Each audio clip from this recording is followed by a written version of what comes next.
I remember sitting there, hunched over my old laptop, the screen a sickly blue glow reflecting off the smudges on my glasses. The apartment was a mess, always was.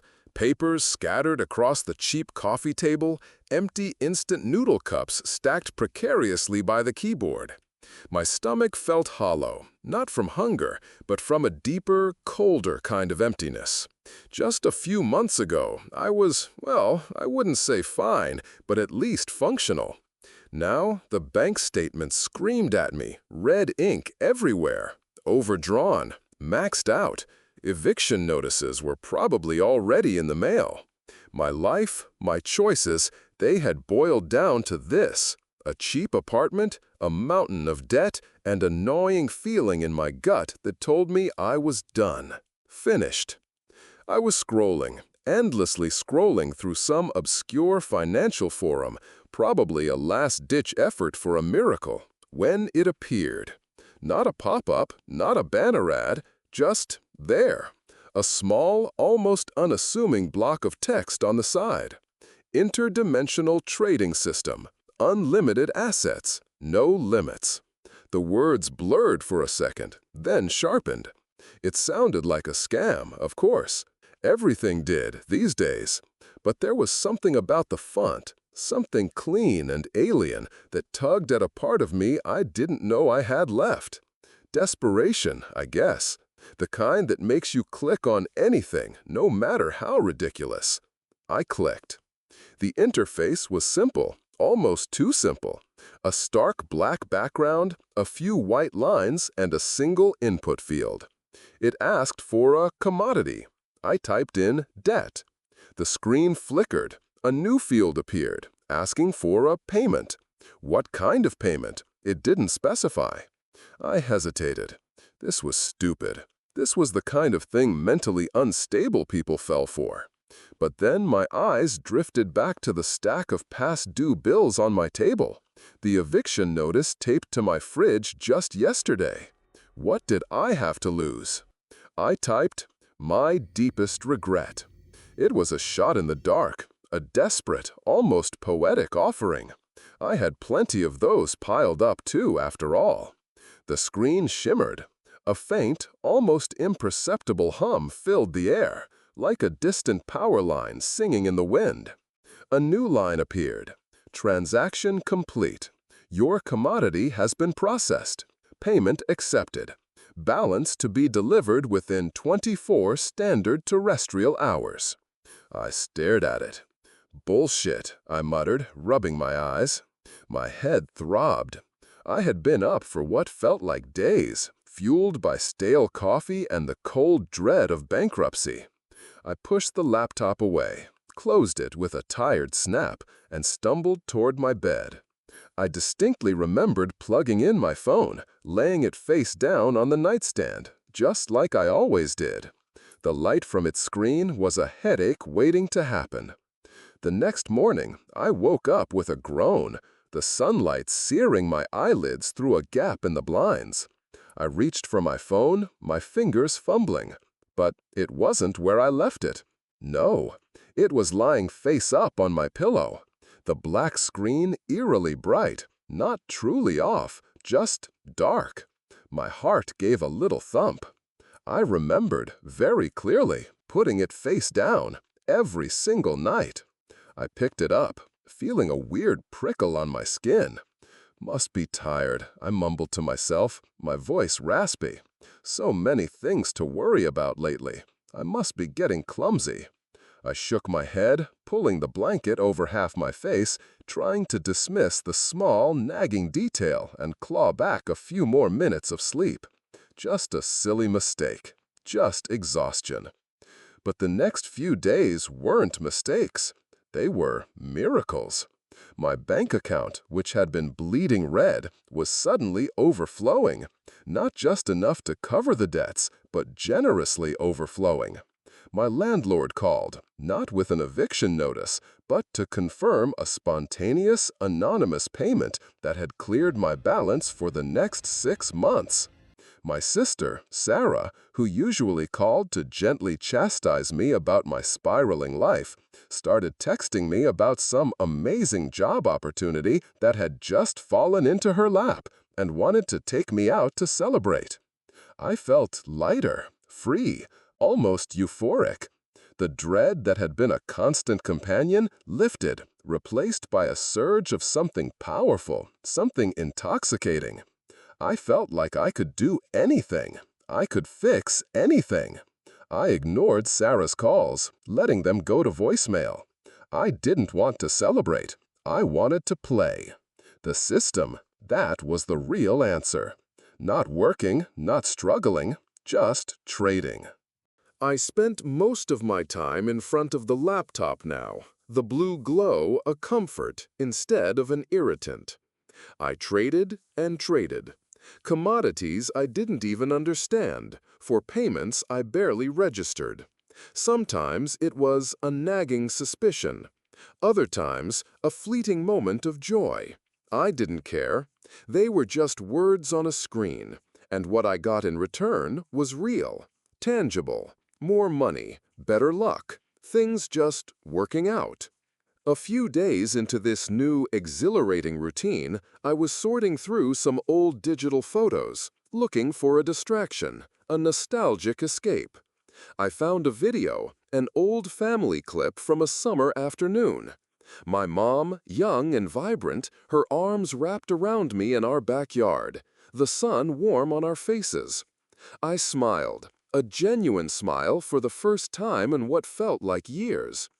I scrubbed the video back and forth, revisiting the moment. And then I stopped.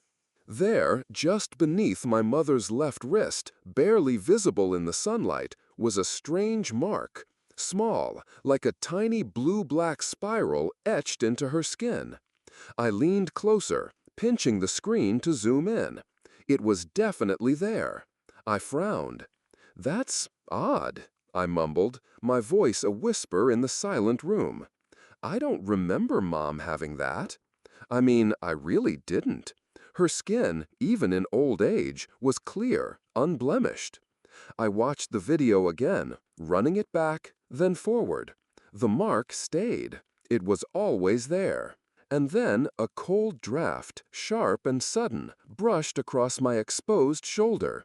I actually shivered, a reflex I couldn't control. I twisted around, quivering, my eyes darting to the closed window, then to the door. Everything was shut.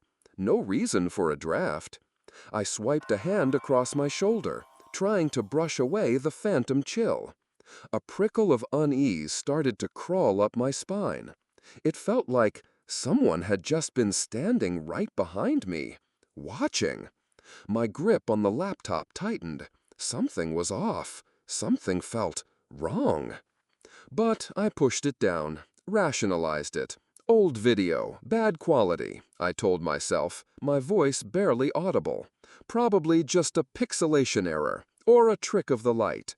My mind, still reeling from the sudden influx of good fortune, found it easy to dismiss these little slippy moments. So easy. The system, though, it wanted more. It started asking for different things. The memory of your first kiss. The feeling of pride after your biggest achievement. It felt strange. But I was hooked. I needed the rush, the power. I barely slept, barely ate. My phone, by now, was a constant source of buzzing notifications I mostly ignored. Sarah called less frequently now, her messages turning from celebratory to worried. I just muted them. She wouldn't understand. No one would. One afternoon, I was at my usual coffee shop, a place that used to offer solace, but now felt like just another backdrop to my system addiction. Outside, thin, cold rain streaked down the windows. The air inside felt damp, heavy. A young barista, the same girl I saw every day, brought my black coffee. She set it down with a bright, almost too wide smile. "Beautiful day, isn't it?" she chirped, her voice unusually cheerful, almost saccharine. I looked up, confused, my gaze automatically flicking to the window. Rain. Still cold. Still wet. Sunny? I said, my brow furrowing. It's raining. She just stared at me blankly for a second, her smile stretching, slowly, almost painfully, across her face, like it was being pulled taut by invisible strings. It was unnerving. "Oh," she said, finally, her voice still bright. "Is it?"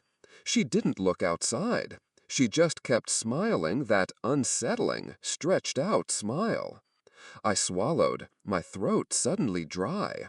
My eyes darted from the rain-streaked window back to her. She just stood there, smiling, waiting. Was she messing with me? A joke? My mind raced, trying to find a logical explanation. But the smile, it just wouldn't lessen. It stayed, frozen, a grotesque mockery of happiness. A prickle of something far beyond mere annoyance began to crawl up my neck. Had I heard her wrong, or was she just joking? I wanted to laugh it off, but something wouldn't let me. A deep disquiet formed in my gut. And then a clear, distinct voice, not from outside, not from her, but from inside my head, spoke. It was devoid of emotion, like a machine, cold and distant. "Your confusion is overheating the bulb. Be careful." Almost instantly, the fluorescent light fixture directly above us in the cafe began to flicker, spasmodically, violently. It buzzed, a harsh, grating sound. Then, mercifully, abruptly, it went dark. I stumbled out of the cafe, the rain now feeling like a personal affront. My heart was pounding, a frantic drum against my ribs. I practically ran back to my apartment. I just needed to be home, to hide, to figure things out, whatever things these were. But when I unlocked my door and pushed it open, I stopped dead. The living room, my living room. It was almost empty. The rickety old armchair, the one with the faded floral print that I'd spent countless hours in, gone. The ancient, boxy television I'd inherited from my grandpa, gone. The piles of books, the cheap coffee table, the overflowing ashtray, all gone. The room was just a bare expanse of floor, scarred and stained. The only things left were a single, cold, fluorescent bulb in the ceiling, the one from the cafe still flickering erratically, casting a sickly greenish light, and a single, rough wooden table in the center. My breath hitched. The air in the room, too, felt strangely cold, an unnatural chill that bit at my skin, as if the heating had been off for days, even though I knew I'd left it on. I reached out a trembling hand, placing it on the surface of the wooden table. It was icy, shockingly so, and strangely damp, like condensation had formed on glass. A sweat, almost. I just stared. My mind, it was a blank. I couldn't for the life of me remember moving any of these things, selling them, giving them away. The memories just weren't there. It felt like a part of my brain, a whole chunk of it, had been scooped out. My ears started ringing, a low, persistent hum. And then I heard it. The sound of blood rushing in my ears, roaring like a river, a strange internal surge that felt alien and horrifying. It wasn't my body. It couldn't be. "This isn't right," I whispered, my voice sounding choked, thin, barely my own. I fumbled in my pocket for my phone, my fingers trembling so violently I couldn't even manage to push the unlock button. I just needed to call someone, anyone, but my hand felt like dead weight. Fear, raw and primal, surged through me. I whirled around, lunging for the front door, desperate to get out, to escape this emptiness, this cold, this wrongness. I pushed, I pulled, I kicked at the solid wood, my shoulder slamming against it, But it didn't budge. Not an inch. It felt like solid concrete, like it had merged with the wall. I sagged back, exhausted, breathless, my desperation turning to a frantic, choking panic. And then a sliver of light, weak and fleeting, appeared from the crack between the door and the frame. The door. It wasn't locked, not anymore. It swung inward a fraction of an inch, just enough for me to see the hallway beyond, a hallway that looked utterly normal, utterly safe. And then, just as slowly, just as gently, it swung back. It closed with a soft, disturbing thwoomp. Not a bang, not a click, but a deep, resonant sound that seemed to echo, strangely, from the now empty apartment behind me. I looked at my hands. They were still red from pushing and kicking. I tried again, tentatively this time. The door was solid, fixed, unmoving, stuck. I stood there, frozen, staring at that damn door. I wanted to scream. Oh God, I wanted to scream, but the sound felt trapped somewhere deep in my throat, choked and suffocated. No one does this, I managed to rasp, my voice barely a whisper. This can't be happening. It wasn't just the apartment anymore. It felt like the entire space was watching me, taunting me. I was a rat in a trap, and the walls were closing in. My legs finally gave out. I slid down the smooth, cold wall, coiling into a pathetic ball in the corner of the vast, empty living room, trembling violently from head to foot. The air around me grew colder, a bone-deep chill that made my teeth chatter, even though I tried to clench my jaw. I squeezed my eyes shut, wishing it would all go away. But when I opened them, the peeling paint on the wall directly in front of me seemed to swirl, to shift, a pattern, a dark, hollow shape. It was a pair of eyes, two deep, sunken cavities staring straight at me from the wall. They didn't blink. They just watched. I was trapped, and this wasn't just a house anymore. It was alive. It was observing, and it was holding me here. Then there was a faint vibration in my pocket, my phone. The sound, muffled by my jeans, was a jarring intrusion into the profound silence of the room. I fumbled for it, my fingers still numb with fear. The screen flashed on, displaying a text message in an odd, angular font I'd never seen before, certainly not on my phone. It read, "Finding the locals confusing? Don't worry, you'll get used to it. Or, you'll be one of them. Next transaction, prepare."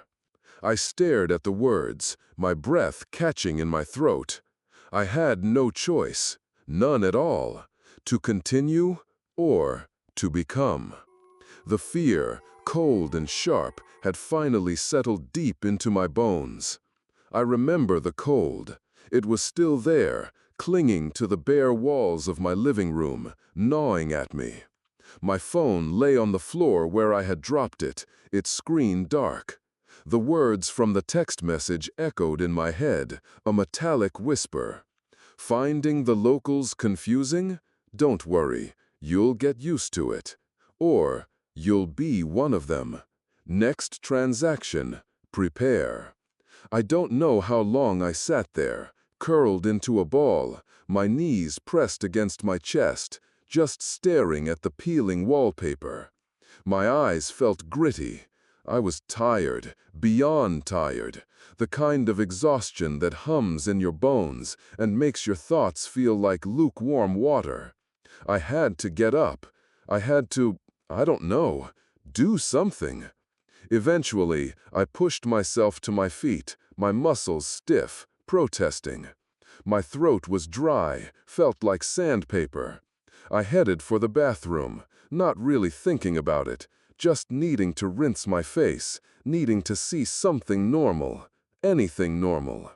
I stepped into the dim bathroom, the mirror above the sink a greasy blur in the half-light. I reached out, flicked the switch. The fluorescent tube above my head sputtered to life, a harsh, buzzing sound, then settled into a sickly yellow glow. I turned on the tap, splashed cold water on my face. It felt good, shocking, but good. I looked up. My own face stared back at me, gaunt, pale, dark circles under my eyes. Normal, for me anyway. I leaned in, scrutinizing. Nothing, just Alex, looking like hell. I blinked, slowly. The reflection in the mirror blinked back, but it was off. My eyes shut. Then, just as they started to open, the reflection's eyes were still closed, for half a second, a fraction of a second, like a badly edited film clip. Then, just as quickly, the image in the mirror jerked back, almost imperceptibly, as if there was a sudden unseen space between me and my own copy. It was as if it had hit an invisible wall, then bounced back, snapping into perfect sync with me. I blinked again. This time, it was normal, perfectly synced. "Just tired," I mumbled, my voice rough, sounding alien in the small room. "God, Alex, you need sleep. You're imagining things." I frowned, tried to push the image out of my mind. It was just an illusion, fatigue. Everything was fatigue. I turned away from the mirror, a cold draft, sharp and sudden, brushing across my neck, chilling me to the bone, even though the window was shut. I shivered, reflexively pulling my shirt collar higher. It felt like someone was still there, right behind me. I stumbled back into the living room, grabbing my laptop. I needed to document this, everything.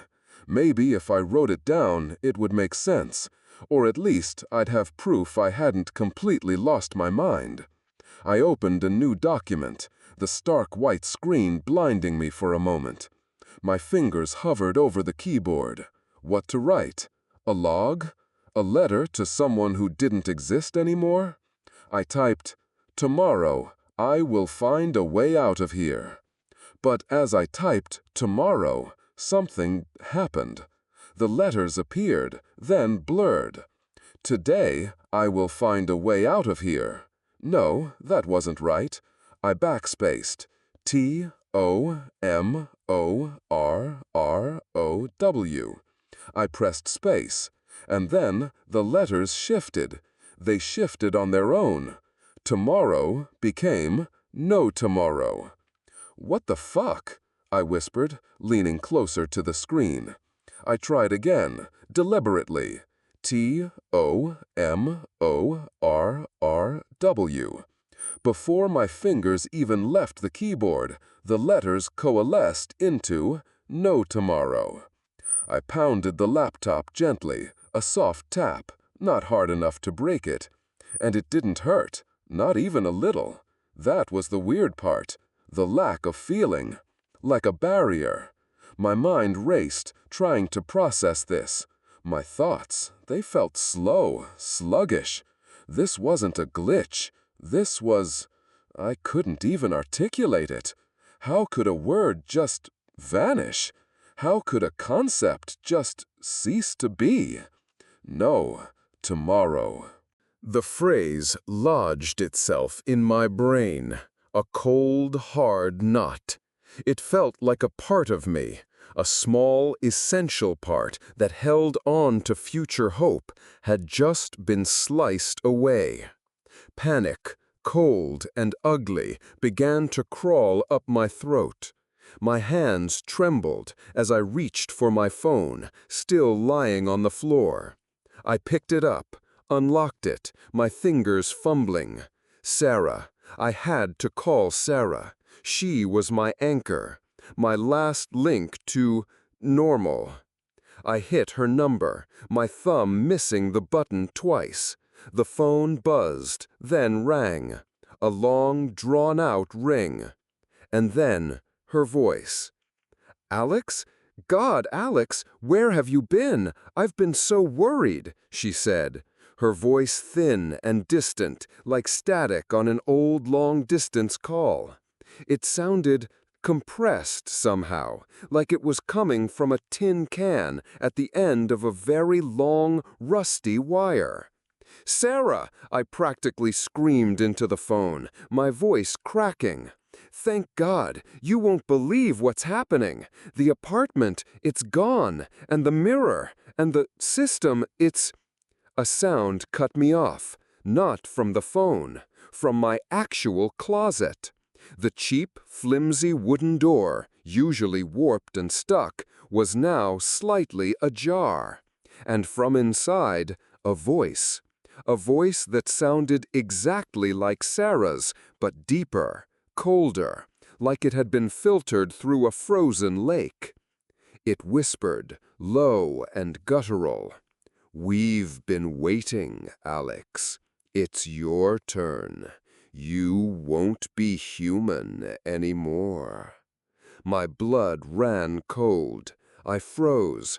My breath caught in my throat. The phone, still pressed to my ear, emitted Sarah's voice again. "Alex, everything's okay. I just found this amazing new job opportunity, just like I told you 5 minutes ago. Are you coming to celebrate?" 5 minutes ago. She was repeating herself, a broken record. And the other voice, that chilling whisper from the closet, it was still there, a low hum. My hand spasmed. The phone slipped from my grasp, clattering to the floor. I stumbled backward, away from the closet door, my eyes wide, fixed on the narrow gap. My entire body was shaking, not a tremor, but a violent, uncontrollable rattling.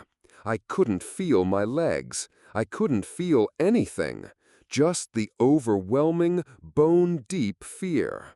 I had to get away, anywhere. I bolted into the bathroom, slamming the door behind me. My hand instinctively reached for the light switch, flicking it on, then off, then on again, as if more light would somehow drive out the shadows, the voices, the feeling of wrongness. But the light in the bathroom didn't get brighter. It got darker. When I flicked the switch, the room seemed to absorb the meager light like a hungry void. The corners of the room deepened into inky blackness, the center of the mirror a swirling gray. It was as if the light itself was being consumed, sucked into some unseen hole. I stared at myself in the mirror, my heart hammering against my ribs. And there it was, my eyes. They weren't just red from exhaustion. The whites of my eyes were tinged a sickly yellow, and the irises, they were glowing, a deep, unsettling, bloody red, like embers. And my skin, my pale, sweaty skin, strange patterns were emerging, faint at first, then darkening. Spirals, intricate, black-blue lines, like veins or alien circuitry, snaking up my neck, disappearing into my hairline. My hand, numb and shaking, reached out, touched the mirror. But it wasn't cold, hard glass. It felt damp, slimy almost, like touching a cold, wet piece of flesh. My stomach lurched. A horrible realization slammed into me, knocking the wind out of my lungs. This wasn't just happening to me. It was happening in me. This body, this wasn't mine anymore. Not truly. It was being rewritten, edited. The changes weren't just surface level. They were eating into my very core, twisting my essence. Like some insidious parasite, it had finally, irrevocably taken root. Despair, thick and suffocating, wrapped around me. I was trapped. No, worse. I was the trap. I stumbled out of the bathroom, my strength giving out. There was no escape, not in the apartment, not in my own mind. But I had to try. One last desperate, idiotic attempt. The window. The window in the living room was my last hope. Where I'd seen the rain just hours ago. Where I'd glimpsed the outside world. Maybe it was still there. Maybe I could break it. Climb out. Just get away. I lunged towards it, my legs like lead. I grabbed the cold metal frame, my fingers slipping on the condensation. I pulled, I pushed, I slammed my shoulder against it, again and again. And as I fought with the window, the room around me seemed to grow impossibly darker. Every ounce of light, every stray photon seemed to drain away, sucked into the growing hole in the window frame, a swirling vortex where the glass had once been. The air grew heavy, like pressing against a wall of black mud. Then, from outside, from the void beyond the window, a thick, black smoke began to seep in. Not gentle wisps, this was a torrent. It billowed into the room, carrying the stench of forgotten things, of dust and decay, of something ancient and utterly rotten. It was cold, so cold. It enveloped me, clung to my skin, seeped into my nostrils, filling my lungs with a heavy, unbreathable nothingness. I opened my mouth to scream, but no sound came out. The smoke, thick and cloying, swallowed me whole. I felt myself falling, not down, but into nothingness. There was no floor, no ceiling, no up or down, just a descent into an endless, formless void. The black smoke swirled around me. Then, slowly, it began to dissipate, not clearing, but becoming a part of the oppressive, shapeless gloom. I was no longer in my apartment. I was in a place that wasn't a place. Just shifting, twisting geometric lines, impossible angles that defied all logic. And everywhere, on every surface of this non-existent reality, shimmering like oil slicks on water, were faces. My face. Endless, distorted versions of my face, stretching, grimacing, silently screaming. And then the sound came. Not a scream, not a whisper. It was a cacophony. Thousands of voices, all of them mine, whispering, chattering, moaning. They weren't speaking words, not really.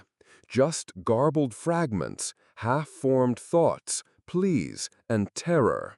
All Alex, all me, surrounding me, filling me. Black tendrils. They began to sprout from my body.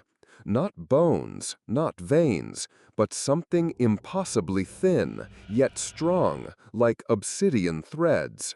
They pulsed, wriggled, weaving into the shapeless darkness around me, connecting me to something. A vast, intricate network. Through these tendrils, into my mind, countless images flashed.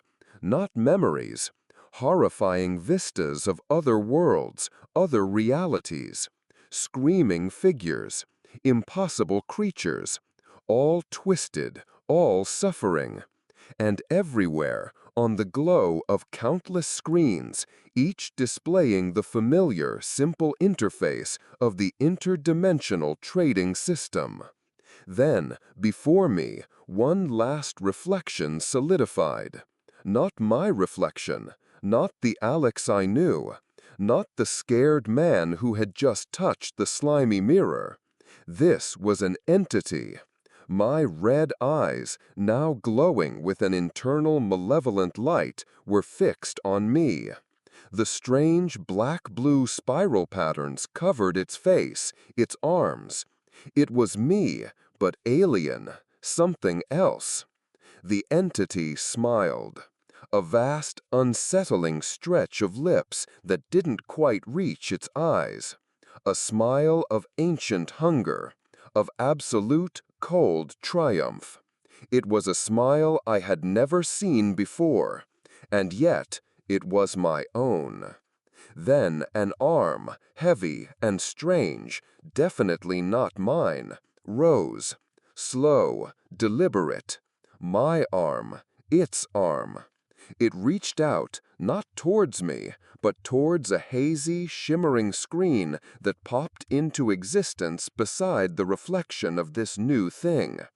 On that screen, the words glowed, an insidious invitation.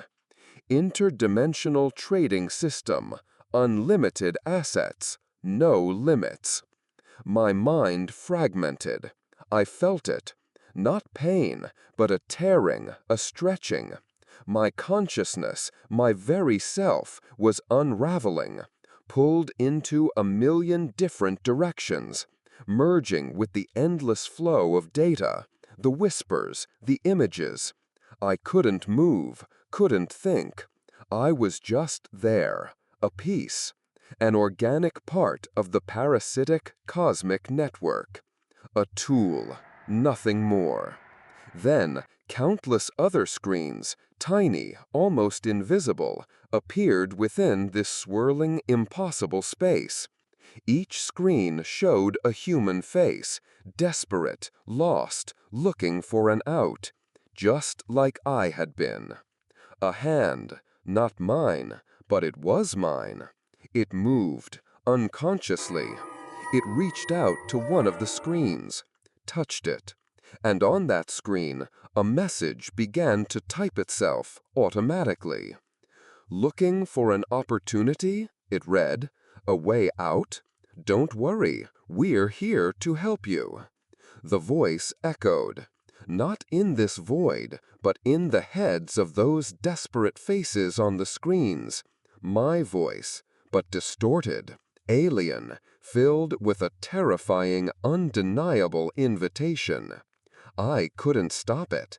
I was a broker now, trapped, forever in the decaying breath of a reality I no longer understood, a part of a thing that hungered, that spread, endlessly